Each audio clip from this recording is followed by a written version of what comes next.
السلام عليكم ورحمة الله وبركاته. أهلا بأولياء أمور الصف الرابع اللي بيتابعوني على قناتي. احنا النهاردة هنشرح تاني درس في منهج الدراسات، الدرس بعنوان التراث الثقافي لسكان بلدنا. تعالوا نبدأ كده. يعني ايه تراث ثقافي؟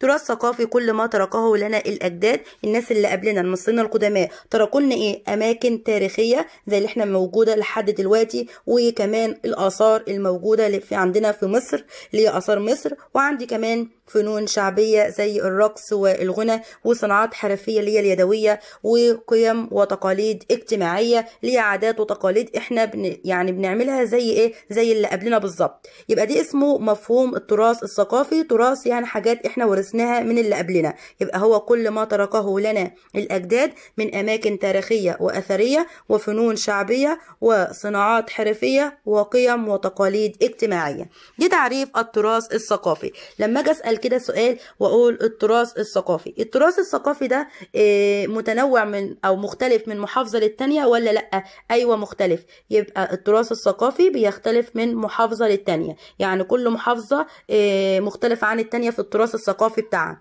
طب التراث الثقافي متنوع بسبب ايه؟ بسبب تنوع العادات والتقاليد. عندك كمان مظاهر الاحتفال بالاعياد والمناسبات، الزي اللي هو اللبس، المأكولات الشعبية، الفنون الشعبية. يبقى ما يجي اقول لك كده ادي لي امثله او انواع التراث الثقافي، عندك 5 حاجات: عادات وتقاليد، مظاهر الاحتفال بالاعياد والمناسبات، الزي، المأكولات الشعبية، الفنون الشعبية. دي بالنسبة للتراث الثقافي.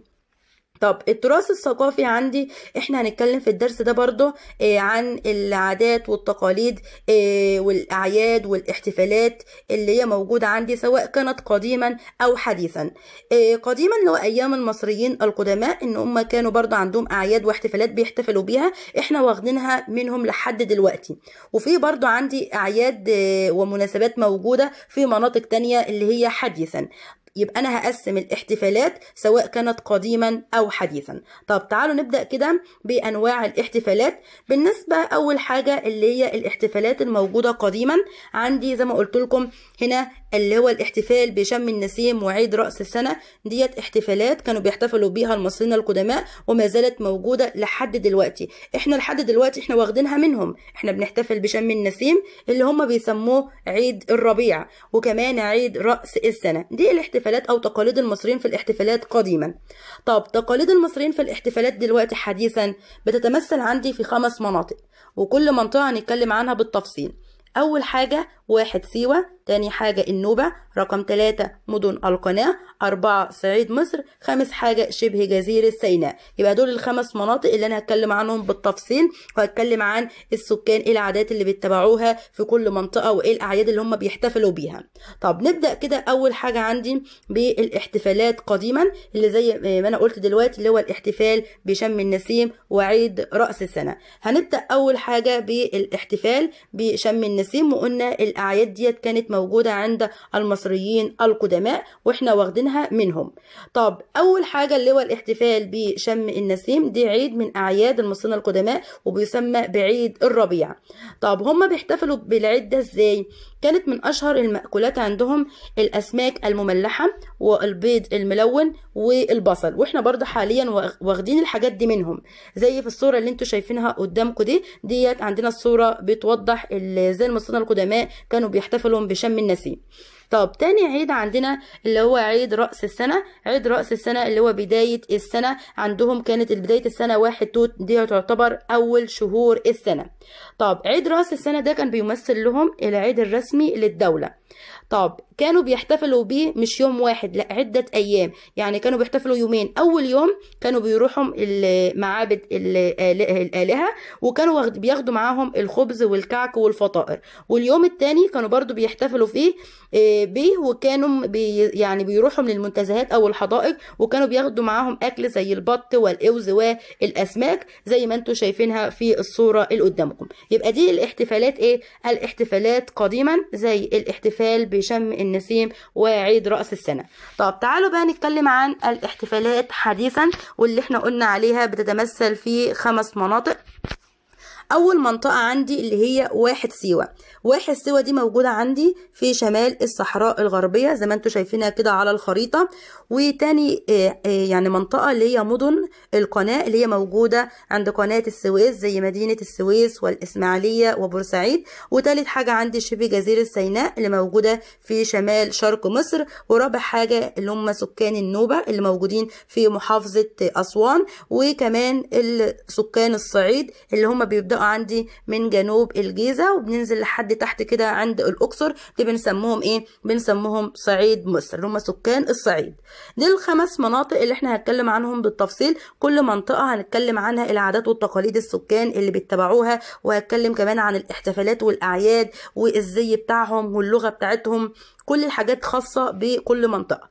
طب هبدأ أول حاجة عندي بواحد سيوة. أنا لسه قايلة دلوقتي واحد سيوة دي توجد في شمال الصحراء الغربية.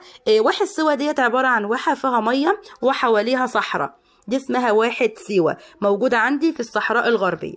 طب واحد سيوة عند السكان بيحتفلوا بعيد عندهم اسمه عيد حصاد التمور والزيتون. العيد ده يعني بيحصدوا فيه التمر والزيتون. طب اللي بيحصدوه امتى؟ ايه التاريخ اللي بيحصدوا فيه التمور والزيتون؟ في منتصف شهر اكتوبر من كل عام تلاقوهم بيحتفلوا بعيد حصاد التمور والزيتون. والعيد ده سموه بعيد السياحة. طب ايه تقول لي كده ليه يا مس ليه سموه بعيد السياحة؟ مش معنى بالذات عيد السياحة؟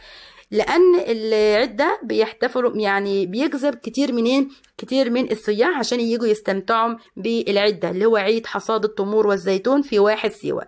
طب السكان تراثهم بيرتبط بالبيئة اللي هم بيعيشوا فيها، وكمان بيرتدوا أو بيلبسوا ملابس محلية وبيرددوا الأغاني التراثية وبيقدموا موائد الطعام لكل السكان. طب اللهجة اللي هي اللغة بتاعتهم مشتقة من اللغة الآمازيغية اللي هي منتشرة عندي في بلاد المغرب العربي. وقدامكم طبعا دي صورة ايه؟ دي صورة والزي الرسمي لسكان واحد سيوة، وفوق كده ديت شكل واحد سيوة. طب عندي تاني حاجة اللي هم سكان النوبة. سكان النوبة دول موجودين فين؟ موجودين عندي في محافظة أسوان. طب زي ما انتوا شايفين كده دي صورة لأسوان، وبرضو بيحتفلوا يعني عندهم عيد اليوم اللي بيحتفلوا بيه بيبقى 7 يوليو من كل عام. طب اليوم ده اسمه اليوم ايه؟ اليوم العالمي للنوبة. اليوم ده تلاقي السكان بيعملوا احتفالات ومهرجانات. وبرضو بالنسبة للسكان الحاجات اللي بيلبسوها بيرتدوا برضو ملابس محلية وبيرددوا الأغاني التراثية النوبية. يعني تلاقوهم فيهم شبه من واحد سيوة، يبقى فيه تشابه يعني خصائص السكان في واحد سيوة والنوبة. ودي كمان اللي هو الزي اللي هم بيلبسوه، دي اللبس بتوع سكان النوبة. يبقى أنا دلوقتي اتكلمت عن أول حاجة اللي هي أول منطقة خدتها اللي هي واحد سيوة، وتاني حاجة اللي هم سكان النوبة. طب سكان النوبة دول عندنا اللغة بتاعتهم ايه؟ انا خدت في واحد سيوة اللي هي اللغة الامازيغية. طب انا عندي هنا النوبة هنا اللغة اسمها اللغة النوبية. يبقى اللغة بتاع النوبيين اسمها اللغة النوبية، وقلنا النوبيين دول موجودين في أسوان. طب الكتابة بتاعتهم برضو اسمها الكتابة النوبية. وكمان اللغة دي كان لها دور كبير جدا في حرب اكتوبر. يبقى يجي اقول لك ايه اهمية اللهجة او اللغة النوبية؟ اللغة النوبية دي ان هم استخدموها في حرب اكتوبر، ان انتصر الجيش المصري اثناء حرب اكتوبر، لان الجيش استخدم اللغة النوبية كانت كشفرة عشان يعرفوا يتواصلوا ما بين القيادات والفرق العسكرية الموجودة في سيناء. طب انا عندي الدولة اهتمت بالنوبيين وعملت لهم متحف اسمه متحف النوبة. طب مين اللي انشأت المتحف دي عندي في اسوان؟ اللي انشأت المتحف النوبة في اسوان اللي هي منظمة اليونسكو. يبقى يجي يقول لك مين اللي انشأ متحف النوبة؟ منظمة اليونسكو الموجودة في أسوان. وطبعا سنة كام؟ سنة 1997.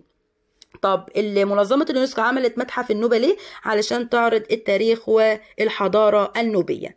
طب أنا عندي كمان تالت منطقة اللي هي مدن القناة.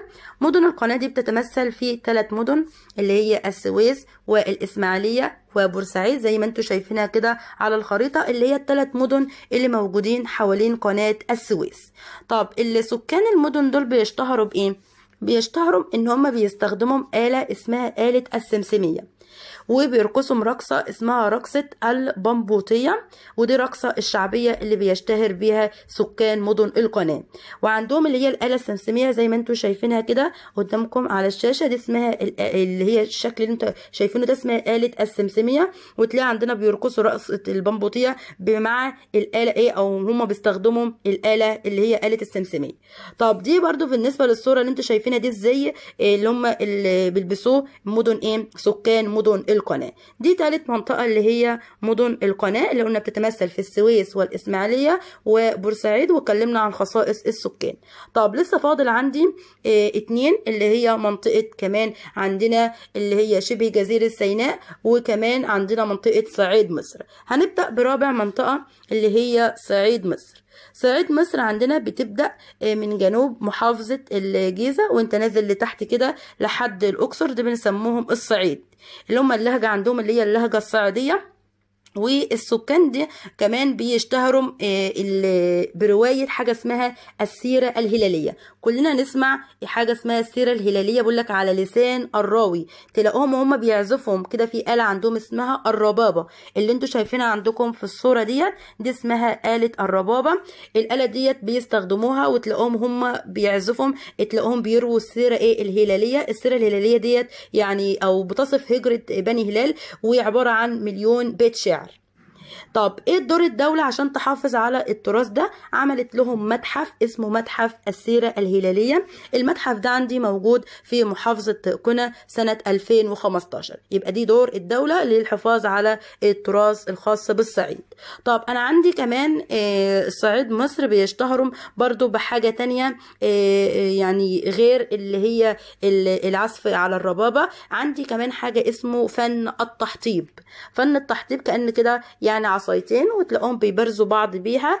التحطيب ده كان موجود من زمان، يعني كان موجود من ايام المصريين القدماء، عشان كده بقول لك يرجع هذا الفن الى المصريين القدماء. وبيعتبر فن التحطيب ده احد الفنون يعني الفنون الشعبيه المشتهره بها سكان الصعيد، وبتعتبر كمان يعني احد وسائل الترفيه في الصعيد. زي ما انتم شايفينه كده الصوره اللي قدامكم دي صوره لفن التحطيب اللي كان موجود ايام المصريين القدماء.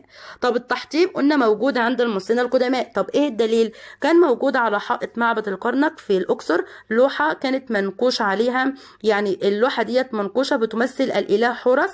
الإله حورس وهو بيعلم الملك امنحتب الثالث التحطيب. ده الدليل على ان كان في تحطيب عند المصريين القدماء. والتحطيب ده كان فن تراثي يعني موجود او بتشرف عليه طبعا منظمة اليونسكو، يبقى هو تحت قائمة التراث العالمي لمنظمة اليونسكو سنة 2016. ده بالنسبة لسكان الصعيد. يبقى اتكلمنا عن الخصائص او العادات اللي هي بتميز سكان الصعيد. طب اخر حاجة عندي اللي هي اخر منطقة اللي هي شبه جزيرة سيناء. وشبه جزيرة سيناء ديت يعني سموها أرض الفيروز، لأن طبعا بنستخرج منين الفيروز منين؟ من شبه جزيرة سيناء، فأطلقوا عليها أرض الفيروز. طب العادات والتقاليد اللي كانوا بيتبعوها إن هم كانوا بيكرموا الضيف، وتقاليد الاحتفال بالزواج، وكان عندهم أعياد ومواليد وعودة المسافر. دي اسمها عادات وتقاليد كان بيتبعها سكان شبه جزيرة سيناء. كان برضو بيحرصوا على ان هم يلبسوا الزي التقليدي بتاعهم زي ما انتم شايفينه كده في الصورة، وكانوا بيقوموا الحفلات زي الرقص والغناء.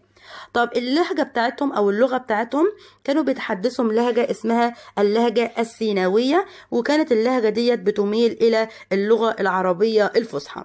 طب كان عندهم حاجات يعني كده بمسابقات، في مسابقات مشهورة عندهم اللي هي مسابقات اللي هي سباق الهجن اللي انا هتكلم عنها بالتفصيل دلوقتي.